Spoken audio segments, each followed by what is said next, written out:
देखें, राय देने से पहले मैं सिर्फ एक थोड़ी सी मेरा ख्याल है मैं करेक्शन कर दूं। मैं शहजाद इकबाल को सुन रहा था, तो जब वो दोनों ये जो स्प्लिट है सुप्रीम कोर्ट के अंदर, जब वो बात कर रहे थे तो जस्टिस फाइज ईसा के बारे में कह रहे थे कि हुकूमत ने सुओ मोटो के ऊपर एक फैसला किया, तो फिर उन्होंने भी एक ऑर्डर दे दिया, दूसरे दिन वहाँ पे ऑर्डर आ गया। तो मैं पाकिस्तान बार काउंसिल के एक सीनियर मेंबर को जियो पे ही सुन रहा था वो 2-3 दिन पहले, तो उनका ये कहना था कि ये जो फाइज ईसा साहब का जो फैसला उन्होंने लिखा था, उन्होंने 15 मार्च को लिखा था। सो ये चूंकि जो जिन्होंने डिसेंट किया था तो उनके पास वो पेन रहा, फाइल मतलब है वहां पे रुकी रही। अदरवाइज ये जो डिसीजन था ये 15 मार्च को, so it has nothing to do with जो गवर्नमेंट की कंसिडरेशन थी या गवर्नमेंट जो सुओ मोटो के बारे में जो लॉ पास किया है, लॉ मतलब बिल पास किया, वो बात की बात है। जैसे फाइज ईसा ने जो लिखा जो कहा वो पहले की बात है। ये करेक्शन में सोचा मैंने कर दूं। अच्छा देखें, ओवरऑल जाहिर है सुप्रीम कोर्ट का जाहिर है फैसला आ गया, कोई माने ना माने, 3 मेंबर बेंच जो है उन्होंने फैसला कर दिया, लेकिन और फिर ये कह दिया कि 14 मई को इलेक्शन होंगे। सुप्रीम कोर्ट ने फैसला कर दिया, उसकी इम्प्लीमेंटेशन जाहिर है होनी चाहिए। लेकिन मैं आपको बताऊं कि मुझे नहीं लग रहा कि इतनी स्मूथ सेलिंग होगी। मतलब है कि 14 मई को जिस तरह से कहा गया कि 14 मई को पंजाब में इलेक्शन करवा दिए जाएं, क्योंकि देखें इसमें अब ऑप्शंस, एक तो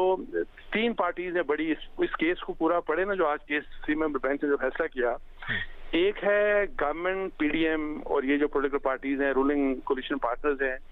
ये हैं। क्या हुकूमत इसके ऊपर रिव्यू कर सकती है कि नहीं कर सकती, रिव्यू के लिए जाएगी कि नहीं जाएगी, और वो टाइमिंग उसी के लिहाज से कि यही जो इनका जो अभी जो रिफॉर्म्स के नाम के ऊपर सुप्रीम कोर्ट के जो रिफॉर्म्स किए उन्होंने, या चीफ जस्टिस के जो पावर्स को क्लिप किया, इसके बारे में ये जो लेजिस्लेशन की फाइनलाइजेशन, यानी कि प्रेसिडेंट तो साइन शायद नहीं कर रहे, लेकिन वही वाली बात जो 15-20 दिन का जो टाइम है पीरियड पूरा हो जाए,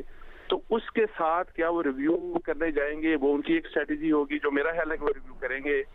फिर दूसरा देखें, ईसीपी का, इलेक्शन कमीशन ऑफ पाकिस्तान का जो 22 मार्च का वो एक ऑर्डर था उनका, उस ऑर्डर को कलअदम करार दिया गया है। उस ऑर्डर को हक कहा गया है कि वो गैर आईनी हुक्म था, और वो भी एक, आपको पता है कि ईसीपी एक कॉन्स्टिट्यूशनल बॉडी है। अब उनके पास भी एक राइट है कि क्या वो सुप्रीम कोर्ट के इस फैसले को, अभी जिस तरह के उनका फैसला आ गया कि अभी जिस तरह स्केड्यूल दिया गया था और आप उसी तरीके से प्रोसीड करना शुरू कर देंगे, या वो भी रिव्यू के ऊपर चले जाएंगे कि नहीं, कि जो हमारा फैसला था वो गैर आईनी नहीं था। उनके पास भी एक राइट है। और फिर इससे भी एक सीरियस बात जो अभी जिस तरह अभी क्यों सिद्दीकी साहब भी जिस केस जो हवाला दे रहे थे कि जो कॉन्फ्लिक्ट है with in the supreme court, जो जजेस के दरमियान एक, आप उसको डिफरेंस ऑफ ओपिनियन कह लें, कॉन्फ्लिक्ट कह लें, एक बहुत बड़ी डिवाइड है। और मेरा ख्याल है कि इस किस्म की डिवाइड शायद हिस्ट्री में हमें कभी नजर नहीं आई। तो आप मुझे बताएंगे, जब जस्टिस फाइज ईसा के केस को भी इस जो 3 मेंबर बेंच है जिसने इलेक्शन 14 मई के बाद की, उसको भी कह दिया कि इसका भी कोई ताल्लुक नहीं, इसी लिहाज से उन्होंने वो जो 4 जजेस जिन्होंने कहा कि जी वही वाली सुओ मोटो की जी उस केस को हम मुस्तरद करते हैं कि 4-3 का कोई भी केस नहीं था, 3-2 का केस था, तो अब वो 4 जजेस वो भी हैं। तो अब वहां से किस किस्म का रिएक्शन या रिस्पॉन्स आ सकता है? मैं आपको बताऊं कि मुझे डर है, वैसे मुझे डर है कि हालात शायद इतने अच्छे तरीके से आगे नहीं चलेंगे। अनफॉर्चुनेटली जिस तरीके से कहा गया, हालांकि जो सुप्रीम कोर्ट ने कल भी चीफ जस्टिस ने बार डायलॉग की बात की, डायलॉग होना चाहिए, ये होना चाहिए, वो होना चाहिए, उसका ज़्यादा रिफ्लेक्शन नहीं था आज के इस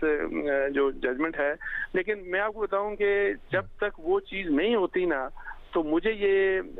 अभी इस right now it is a win win situation for Imran Khan. ठीक है, इमरान खान साहब का जो है उनके हक में फैसला आ गया, वो जाहिर है पीटीआई वाले कह भी रहे हैं कि नज़रिया ज़रूरत का जो वो दफन हो गया, और फिर कि जी ये हिस्टोरिक डिसीजन है सब कुछ।